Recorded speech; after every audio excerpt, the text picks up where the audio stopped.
नमस्कार, जय sky bulletin में आपका स्वागत है। मैं हूं वर्षा पंवार और चलिए बढ़ते हैं खबरों की ओर। प्रदेश में कोरोना संक्रमण के चेन ब्रेक करने हेतु राज्य सरकार की ओर से आगामी 3 मई तक घोषित किए गए जन अनुशासन पखवाड़े में शहर में सभी श्रेणी के दुकानदारों को दुकानें खोलने की मांग उठने लगी है। मांग को लेकर मंगलवार को chambers of commerce and industries के पदाधिकारियों ने उपखंड अधिकारी से मुलाकात कर सीएम के नाम एक ज्ञापन दिया। ज्ञापन में बताया गया कि वर्तमान में राज्य सरकार द्वारा कोरोना संक्रमण को रोकने हेतु 3 मई तक लगाए गए प्रतिबंधों से अधिकांश व्यापारियों के ऊपर आर्थिक संकट मंडरा गया है। बमुश्किल कोरोना की प्रथम लहर से निकलकर व्यापारी जैसे तैसे अपने व्यवसाय को संकट से उबारने का प्रयास कर रहे थे कि कोरोना की दूसरी लहर के कारण लगे प्रतिबंधों ने व्यापारियों की कमर ही तोड़ दी है, जिससे व्यापारी व उन पर आश्रित कर्मचारियों पर रोजी रोटी का गंभीर संकट आ गया है। अतः आपसे निवेदन है कि व्यापारियों व उन पर आश्रित कर्मचारियों के संकट को देखते हुए सभी तरह के प्रतिष्ठान दुकानों को कोरोना गाइडलाइन की सख्ती से पालना के साथ खोलने की अनुमति दी जाए। पदाधिकारियों ने बताया कि अप्रैल माह में व्यापारियों के सामने जीएसटी, टीडीएस, इनकम टैक्स, बिजली बिल एवं अन्य रिटर्न भरने एवं अन्य सरकारी कर इत्यादि चुकाने की जवाबदारी भी है, जो कि माह के अंत तक भुगतान करना आवश्यक होता है। अन्यथा व्यापारियों व अन्य को भारी पेनल्टी, ब्याज इत्यादि का अतिरिक्त बोझ भी भुगतना पड़ता है। पदाधिकारियों ने उपखंड अधिकारी को गाइडलाइन की पालना के साथ कुछ सुझाव दिए, जिसमें सभी तरह के व्यवसायों को प्रातः 9 बजे से दोपहर 3 बजे तक दुकान, प्रतिष्ठान, ऑफिस इत्यादि खोलने अथवा सभी व्यवसायों को एक दिन छोड़कर एक दिन खोलने की अनुमति देने, दूध दही की दुकानों को सुबह के साथ साथ शाम को 5 से 7 बजे तक खोलने, विवाह समारोह में जाने वाले फोटो वीडियोग्राफर को देर रात्रि तक आवागमन की अनुमति देने, अल्पाहार के निर्माण में लगे व्यवसायियों को प्रातः 7 से दोपहर 2 बजे तक व्यावसायिक प्रतिष्ठान खोलने की अनुमति देने की मांग की है। पदाधिकारियों ने उपखंड अधिकारी से व्यापारियों की पीड़ा को देखते हुए सुझावों पर शीघ्र ही गौर करते हुए अमल में लाकर राहत देने की मांग की है। ज्ञापन देने वालों में राकेश डोसी, कैलाश चंद्र खींचा, संजय घिया, गोविंद प्रजापति, राकेश शर्मा, संदीप सिंघवी सहित अन्य शामिल थे। राजस्थान सफाई कर्मचारी संघ ने 2018 में भर्ती सफाई कर्मचारियों को अब तक स्थायी नहीं करने पर आक्रोश प्रकट किया गया है। कर्मचारियों का स्थायीकरण करने की मांग को लेकर मंगलवार को राजस्थान सफाई कर्मचारी संघ के सानिध्य में सफाई कर्मचारियों ने नगर परिषद आयुक्त झब्बर सिंह से मुलाकात की। अध्यक्ष गोपाल गोयल के सानिध्य में की गई मुलाकात के दौरान सफाई कर्मचारियों ने इस बात पर कड़ा आक्रोश जताया कि अस्थायी सेवाकाल पूर्ण होने के बाद भी 2018 सफाई भर्ती में भर्ती किए गए 147 सफाई कर्मचारियों को नियमित नहीं किया गया है, जिसके कारण उन्हें स्थायी सेवा के हित लाभ नहीं मिल पा रहे हैं। मुलाकात के दौरान सफाई कर्मचारियों ने 7 दिन का अल्टीमेटम देते हुए चेतावनी दी है कि अगर 7 दिन में स्थायी करने के आदेश नहीं हुए तो सफाई कर्मचारी आंदोलन करने हेतु मजबूर होंगे, जिसकी समस्त जिम्मेदारी नगर परिषद प्रशासन की होगी। मुलाकात के दौरान आयुक्त झब्बर सिंह ने कर्मचारियों के स्थायीकरण की मांग को वाजिब बताते हुए शीघ्र ही इस हेतु डीएलबी से पत्राचार करने का आश्वासन दिया। इस पर कर्मचारियों ने सहमति प्रकट की। कोरोना संक्रमण को देखते हुए राज्य सरकार की ओर से आगामी 3 मई तक कर्फ्यू की घोषणा कर रखी है। घोषणा में आवश्यक सेवाओं के अलावा सभी प्रकार के व्यापार प्रतिबंधित है। आवश्यक सेवाओं में फल, सब्जी तथा दूध दही वालों को छूट दी गई है। इसी कड़ी में प्रतिदिन शहर के मेवाड़ी गेट बाहर स्थित फल व सब्जी मंडी में सब्जी की खरीद फरोख्त हो रही है। इस दौरान बड़ी संख्या में लोगों की आवाजाही मंडी में बनी हुई है, लेकिन मंडी में भीड़ तथा लोगों के बर्ताव को देखकर लग रहा है कि जैसे शहर से कोरोना एकदम खत्म सा हो गया है। मंडी में सब्जी आदि की खरीद फरोख्त के दौरान ना तो सोशल डिस्टेंसिंग की पालना हो रही है और ना ही मास्क लगाने की अनिवार्यता दिखाई दे रही है। खरीदार एक दूसरे के साथ खड़े होकर खरीदी कर रहे हैं। अधिकांश लोगों ने मास्क भी नहीं लगा रखे हैं और अगर किसी ने मास्क लगा रखा है तो वह मास्क मुंह तथा नाक के बजाय दाढ़ी के यहाँ लगा रखा है। मालूम हो कि सब्जी मंडी से बड़ी संख्या में रेहड़ी वाले आदि सब्जी आदि खरीद कर शहर के गली मोहल्लों में फेरी लगाकर सब्जी बेचते हैं। अगर ऐसे स्थिति में एक भी व्यक्ति संक्रमित पाया गया तो वह कोरोना का सुपर स्प्रेडर बनकर कितने लोगों को संक्रमित करेगा, इसकी कल्पना भी नहीं की जा सकती है। प्रशासन को चाहिए कि सुबह सुबह के समय मंडी में पुलिस कर्मियों की व्यवस्था करे ताकि व्यवस्थाओं को सुचारू किया जाकर गाइडलाइन की पालना की जा सके। संक्रमण की रोकथाम के लिए राज्य सरकार की ओर से घोषित कर्फ्यू में प्रशासन की समझाइश व मुनादी के बाद भी आमजन द्वारा उसकी अवहेलना करने पर मंगलवार को पुलिस प्रशासन की ओर से सख्ती शुरू की गई। पुलिस प्रशासन ने बाजार में बिना किसी काम के तफरीह करने वालों पर सख्ती करते हुए वाहनों की चेकिंग शुरू की तथा किसी आवश्यक काम के लिए ही बाजार में प्रवेश करने दिया गया। पुलिस प्रशासन ने शहर के चांग गेट पर बैरिकेड्स लगाते हुए लोगों की आवाजाही को प्रतिबंधित कर दिया।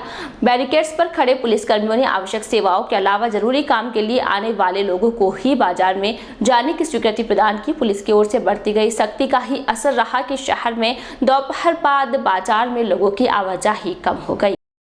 कोरोना संक्रमण से बचाव हेतु घोषित किए गए कर्फ्यू के दौरान गाइडलाइन की पालना के लिए मंगलवार को नगर परिषद प्रशासन की ओर से एक अभियान चलाया गया। रतन सिंह पंवार के नेतृत्व में गठित टीम ने शहरी क्षेत्र में गाइडलाइन की अवहेलना करने वालों के खिलाफ कार्यवाही को अंजाम दिया। इस दौरान टीम सदस्यों ने कोरोना संक्रमण से बचाव हेतु अपनाए जाने वाले उपायों तथा सीएम चिरंजीवी स्वास्थ्य बीमा योजना के पंपलेट भी वितरित किए। शहर के विभिन्न वार्डों में चलाए गए अभियान के दौरान बिना अनुमति के खुली दुकानों को सीज करते हुए चालान बनाकर जुर्माना राशि वसूली। इस दौरान चांग गेट पर पहुंची टीम ने अंबेडकर सर्किल के पास स्थित एक चने, मूंगफली तथा एक मिष्ठान भंडार वाले की दुकान को बंद करवाते हुए सीज किया। कार्यवाही के दौरान आसपास के अन्य दुकानदारों में भी अफरा तफरी मच गई। अभियान के दौरान नगर परिषद की टीम ने डेलवाड़ा रोड, मसूदा रोड, सेंधा रोड, फतेहपुरिया, कुमावत कॉलोनी, अजगर बाबा का थान सहित अन्य क्षेत्रों में कार्यवाही की। टीम में रतन सिंह पंवार, शमीम बानो, फारूक सहित अन्य कर्मचारी शामिल थे। अभियान टीम में शामिल रतन सिंह पंवार ने बताया कि शमीम बानो के नेतृत्व में गठित टीम ने मंगलवार को शहर के विभिन्न क्षेत्रों में कोरोना गाइडलाइन की पालना के लिए कार्यवाही की। इस दौरान शहर के चांग गेट पर 2 तथा सेंधा रोड पर बिना अनुमति के खुली पाई गई दुकानों को बंद करवाते हुए आगामी 72 घंटे के लिए सीज किया है। साथ ही प्रत्येक दुकानदार से 1,000 रुपए का जुर्माना भी वसूला है। पंवार ने बताया कि इसी प्रकार शहर के अन्य हिस्सों में भी 6 लोगों के खिलाफ चालान की कार्यवाही करते हुए 500 रुपए का जुर्माना वसूला गया है। के तहत सोशल डिस्टेंसिंग की पालना में श्रीमान उपखंड अधिकारी महोदय द्वारा बनाई गई शमीम मैडम के नेतृत्व में आज टीम द्वारा ब्यावर शहर के अंदर इस प्रकार की दुकानें जो सोशल डिस्टेंसिंग की पालना नहीं कर रही थी उनकी 3 दुकानें सीज की गई है और उनका 1,000 रुपये जुर्माना भी लिया गया है। साथ ही 6 लोगों को इस प्रकार से जो सोशल डिस्टेंसिंग की पालना न मार्च उनके चालान 500 के हिसाब से 3,000 रुपये को जुर्माना जमा किया है। इस प्रकार 6,000 रुपये टोटल जुर्माना जमा करते हुए 3 दुकानों को सीज की कार्रवाई की गई है। चिकित्सा विभाग अजमेर के सहयोग निदेशक इंद्रजीत सिंह मंगलवार को ब्यावर के राजकीय अमृत कौर अस्पताल पहुंचे। सिंह ने राजकीय अमृत कौर अस्पताल पहुंचने पर कार्यवाहक पीएमओ डॉक्टर दिलीप चौधरी तथा डिप्टी कंट्रोलर एसएस सोनी ने उनकी अगवानी की। इस दौरान सिंह ने अस्पताल में कोविड संक्रमित रोगियों के लिए बनाए गए कोविड वार्ड का निरीक्षण करते हुए वार्ड की व्यवस्थाओं का जायजा लिया। इस दौरान उन्होंने वार्ड की व्यवस्थाओं पर संतोष जाहिर किया। इसके बाद सिंह ने AKH के ऑक्सीजन प्लांट का निरीक्षण किया। साथ ही उपस्थित अधिकारियों को अस्पताल में ऑक्सीजन की व्यवस्थाओं को लेकर आवश्यक दिशा निर्देश दिए। सिंह ने कहा कि इस कोरोना काल में दवाइयों के साथ साथ ऑक्सीजन की भी बहुत आवश्यकता है, जिस कारण अस्पताल में ऑक्सीजन की व्यवस्थाओं में किसी भी तरह की कोताही बर्दाश्त नहीं की जाएगी। इसके बाद सिंह कोविड सैंपलिंग सेंटर पहुंचे, जहां पर सैंपल्स देने वालों के लिए बैठने की उचित व्यवस्था तथा छाया के अभाव पर नाराजगी प्रकट की। उन्होंने हाथों हाथ अधिकारियों को लताड़ लगाते हुए शीघ्र ही छाया तथा बैठने की व्यवस्था करने के निर्देश दिए। सिंह ने कहा कि कोविड जांच के लिए आने वाले रोगियों के लिए छाया, पानी तथा बैठने की उचित व्यवस्था होनी चाहिए ताकि उनको किसी तरह की परेशानी नहीं हो। निरीक्षण के दौरान सिंह ने कहा कि ब्यावर में दिनों दिन कोरोना संक्रमितों के मामले बढ़ते जा रहे हैं, जिसको लेकर चिकित्सा विभाग चिंतित है। उन्होंने कहा कि हमारा सबसे पहला फोकस ऑक्सीजन प्लांट व्यवस्थित रूप से सुचारू रहे। उन्होंने कहा कि AKH में रोजाना लगभग 30 से 35 ऑक्सीजन सिलेंडर की खपत है, जो पूर्ण रूप से व्यवस्थित है। उन्होंने कहा कि अभी हाल ही में जितनी दवा काम नहीं कर रही है, उससे ज्यादा ऑक्सीजन काम कर रही है। इसके बाद सिंह ने अस्पताल के विभिन्न वार्डों का भी निरीक्षण करते हुए वार्डों में भर्ती रोगियों से भी वार्ड की व्यवस्थाओं के बारे में जानकारी ली तथा उनकी कुशलक्षेम जानी। इस दौरान सिंह ने अस्पताल की सभी व्यवस्थाओं पर संतोष जताते हुए अस्पताल में जल्द ही अधिक से अधिक बेहतर सुविधाएं मुहैया करवाने की बात कही। इस दौरान हेल्थ मैनेजर सिद्धांत जोशी, नर्सिंग अधीक्षक CP शर्मा सहित अन्य अधिकारी मौजूद रहे।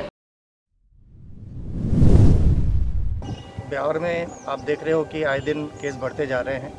कल भी हमारे करीब 80 पॉजिटिव केस निकले हैं, तो उस वजह से ही आज यहाँ मैं आया हूँ और देखा है भी यहाँ का एक सैम्पलिंग जहाँ हो रही है, इनका कोविड वार्ड देखा है और मैं अभी जनरल इनका और भी देखूँगा मैं। तो मेन तो हमारा यही है कि जैसे यहाँ सैम्पलिंग हो रही तो बाहर से जो लोग आ रहे हैं कि हमें बाहर जाना है, कोशिश करेंगी। हमारी जो प्रायोरिटी है, मरीज़ है, बच्चे हैं, महिला है, उनकी प्रायोरिटी और अब ये भी देखा कि वहाँ थोड़ा सा जो अव्यवस्थाएँ हैं, जैसे छाया नहीं है या कुछ बैठने की व्यवस्था नहीं, उसको भी हम दुरुस्त करने की कोशिश करेंगे।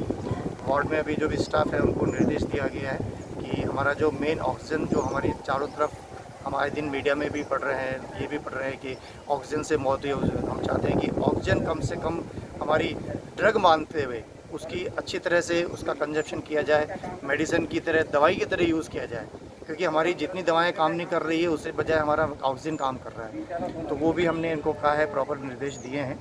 और साथ साथ में ये भी कहा गया कि ऑक्सीजन पे ज़्यादा डिपेंडेंट रहते हुए साथ में जैसे ही सचेटेड होता है तो हम पेशेंट को जो उल्टा पेट लेट कर उसको जो हमारी एक ब्रीथिंग एक्सरसाइज है उस पर भी फोकस करें तो हमारा काफ़ी ऑक्सीजन कंजप्शन रुक सकता है। तो ये भी हमारी एक अच्छी एक्सरसाइज है। यहाँ का इनका ऑक्सीजन प्लांट भी देखा है तो यहाँ भी देखा है कि ऑक्सीजन की कोई कमी नहीं है। और जो जितनी इनको करीब 30-35 सिलेंडर पर डे जनरेशन जो यहाँ की कैपेसिटी है और हमारा एमसीक्यू में ऑलरेडी अलग से लगा हुआ है, तो बाहर से भी तक इनकी कोई परचेस नहीं की जा रही और ऑक्सीजन कोई कमी नहीं है। ब्यावर के सरमालिया गांव में सोमवार शाम को अपने खेत पर काम कर रहे एक किसान की तालाब में डूबने से मौत हो गई। पुलिस ने मंगलवार को शव का पोस्टमार्टम करवाकर शव परिजनों के सुपुर्द किया। मिली जानकारी के मुताबिक सरमालिया निवासी 45 वर्षीय किसान पुखराज पुत्र गोपी सोमवार शाम को अपने खेत पर कार्य कर रहा था। इस दौरान अचानक खेत में गाय घुस गए, जिसे भगाने के चक्कर में पुखराज खेत के समीप ही तालाब की ओर चला गया, जिस कारण गाय भागते हुए उसका पैर फिसल गया, जिस कारण पुखराज तालाब में डूब गया। पुखराज के पानी में गिरने की आवाज से खेत पर ही काम कर रहे परिजन तालाब की ओर दौड़े और उसे बाहर निकालने का प्रयास किया, लेकिन तब तक पुखराज तालाब में डूब गया। काफी देर बाद कड़ी मशक्कत से उसे तालाब से बाहर निकालकर परिजन उसे लेकर राजकीय अमृतकौर अस्पताल पहुंचे, जहां पर चिकित्सकों ने परीक्षण के बाद उसे मृत घोषित कर दिया। अस्पताल प्रशासन ने शव को मोर्चरी में रखवाकर सदर थाना पुलिस को सूचित किया। मंगलवार सुबह सदर थाने के एएसआई हुक्म सिंह राजकीय अमृतकौर अस्पताल की मोर्चरी पहुंचे तक घटना की जानकारी लेकर परिजनों की ओर से दी गई शिकायत के आधार पर पंचनामा बनाकर शव का पोस्टमार्टम करवाकर लाश परिजनों के सुपुर्द की। पुलिस ने मामला दर्ज कर जांच शुरू कर दी है। विकलांग दिव्यांग सहायता सेवा समिति ब्यावर ने शहर के अजमेरी गेट स्थित सुभाष सर्किल पर सीसीटीवी कैमरा लगाने तथा स्पीड ब्रेकर लगाने की मांग की है। समिति सदस्य पप्पू पहलवान ने इस हेतु मंगलवार को विधायक शंकर सिंह रावत को एक ज्ञापन दिया है।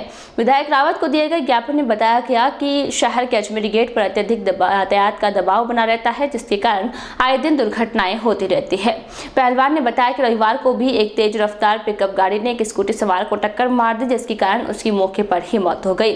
पहलवान ने इसको लेकर सर्किल के पास स्पीड ब्रेकर बनवाने तथा सीसीटीवी कैमरा लगाने की मांग की है। इस पर विधायक रावत ने शीघ्र ही कार्यवाही का आश्वासन दिया है। ज्ञापन देने वालों में राधेश्याम भट्ट, मनीष मंगल, राजकुमार सेन, राहुल साहू, सुनील चौहान तथा पुलिस मित्र आदि शामिल थे। उपखंड में कोरोना संक्रमण का कहर जारी है। उपखंड में प्रतिदिन कोरोना संक्रमितों की संख्या बढ़ रही है। प्रतिदिन बढ़ती संख्या शासन व प्रशासन के सामने एक नई चुनौती खड़ी कर रही है। मंगलवार को एक प्रशासन को मिली 358 सैंपल्स की जांच में 71 कोरोना संक्रमित मिले हैं। सोमवार को भेजे गए 410 सैंपल्स की जांच में 358 सैंपल्स की जांच रिपोर्ट मिली है। अभी तक 52 सैंपल्स की जांच रिपोर्ट शेष है। मंगलवार को मिली जांच रिपोर्ट में शहरी क्षेत्र से 52 तथा ग्रामीण क्षेत्र से 19 रोगी शामिल है। रिपोर्ट के मुताबिक 71 रोगियों में 23 महिला तथा 48 पुरुष शामिल हैं। मंगलवार की रिपोर्ट के बाद उपखंड में कोरोना संक्रमितों का आंकड़ा 457 पहुंच गया है। मंगलवार को शहर के Saket Nagar, Mil road, Jamalpura, Masuda road, mission compound, Dayanagar, Balad road, Pratap colony, Ganeshpura, Delwara road, Tanwar colony, Rawat colony, Aai Mata colony, Gita भवन सहित अन्य क्षेत्रों से कोरोना संक्रमित सामने आए हैं। एसडीएम रामप्रकाश, पीएम डॉक्टर आलोक श्रीवास्तव, कोविड-19 प्रभारी शलभ टंडन ने शहरवासियों से अपील की है कि अनावश्यक घरों से बाहर ना निकले। अगर निकले भी तो मास्क जरूर पहनकर निकले, भीड़-भाड़ वाले इलाकों से दूर रहे तथा कोरोना गाइडलाइन सहित अन्य नियमों की पालना करें। शहर में मंगलवार को सामाजिक सेवा संगठन समता युवा संगठन के सानिध्य में विरोध नगर स्थित जैन जवाहर भवन में कोरोना वैक्सीनेशन शिविर का आयोजन किया गया। चिकित्सालय प्रशासन की अनुमति से आयोजित शिविर का शुभारंभ नमोकार मंत्र के जाप के साथ किया गया। इस दौरान पहला टीका ललित लोढ़ा को लगाया गया। शिविर में कुल 523 लोगों का वैक्सीनेशन किया गया, जिसमें पहली तथा दूसरी डोज शामिल है। समता युवा संघ अध्यक्ष प्रवीण बड़ोरा ने बताया कि मंगलवार को उपखंड अधिकारी रामप्रकाश, तहसीलदार प्रदीप मालवी तथा कोविड प्रभारी शलभ टंडन ने शिविर का अवलोकन किया। इस दौरान संघ की ओर से नवनियुक्त उपखंड अधिकारी का स्वागत किया गया। शिविर के दौरान समता युवा संघ की ओर से वैक्सीनेशन करवाने आए लोगों के लिए छाया, पानी तथा बैठने की बेहतरीन व्यवस्थाएं की गई। शिविर स्थल पर एक सेल्फी पॉइंट भी बनाया गया, जहां पर लोगों ने वैक्सीन लगवाने के बाद सेल्फी लेकर आमजन को जागरूक करने के लिए सोशल मीडिया पर वायरल की। शिविर के दौरान प्रवीण बड़ोला, मनीष बंट, पंकज ओस्तवाल, पंकज डागा, उज्जवल रांका, हैप्पी ओस्तवाल, अभिषेक नाहटा, गौरव मकाना, बंटी हिंगड़, नरेंद्र लोढ़ा, पवन डागा, रविंद्र मकाना, गौरव बाबेल, अंकुश बोहरा तथा राजेंद्र सेठी आदि ने अपनी सेवाएं देते हुए शिविर का सफल बनाने में सहयोग प्रदान किया। समता युवा संघ ब्यावर प्रशासन द्वारा आज मानव सेवा उद्देश्य से निःशुल्क कोरोना के बचाव हेतु कोविड टीकाकरण कैंप लगाया गया। इसमें शहर के नागरिकों ने बढ़ चढ़कर हिस्सा लिया। आचार्य श्री रामलाल जी महाराज वे बहुश्रुत वाचनाचार्य श्री राजेश मुनि महाराज की शिष्या पयार्य ज्येष्ठा कमला कंवर जी महाराज ने मंगलवार को पूरे होशवार सजगता से संथारा लिया। शासन दीपक श्री उम्मेद मुनि व मयंक मुनि महाराज ने कमला कंवर महाराज को 10:15 बजे श्री संघ की उपस्थिति में तिविहार संथारा ग्रहण करवाया। साधु मार्गी जैन संघ ब्यावर के सदस्य नवरत्नमल बाबेल ने बताया कि महाराज ने 3 दिन आचार्य से सेवा लाभ लिया तथा सेवा की अपने गुरु गणेशाचार्य से दीक्षा ली थी। आप यहाँ कई वर्षों से ब्यावर कांकरिया ढेलान जैन स्थानक में ही विराज रहे हैं। बाबेल के अनुसार 2 दिनों से स्वास्थ्य खराब चल रहा था। सोमवार को उपवास किया तथा पारणा के समय संतारा लेने की इच्छा प्रकट की। मंगलवार को संतारा ग्रहण करने के पश्चात सभी संत सतियों व उपस्थित अध्यक्ष अरविंद मूथा व महामंत्री चेतन हिंगड़ सहित सैकड़ों श्रावक श्राविकाओं से समायाचना करते हुए सभी को मांगलिक सुनवाई गई। आज के बुलेटिन में फिलहाल इतना ही। अपनी टीम के साथ दीजिए इजाजत, फिर मिलेंगे। नमस्कार।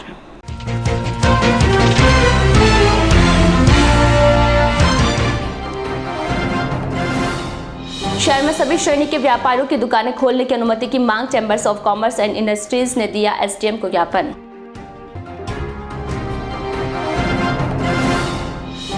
– 2018 में बढ़ती सफाई कर्मचारियों को स्थायी करने की मांग। सफाई कर्मचारियों ने की आयुक्त से मुलाकात।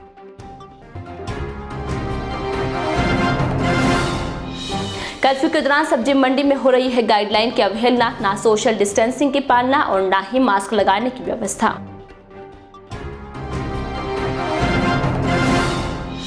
और चिकित्सा विभाग के संयुक्त निदेशक इंद्रजीत सिंह पहुंचे के चिकित्सालय, कोविड व्यवस्थाओं का लिया जायजा, दिए आवश्यक दिशा निर्देश।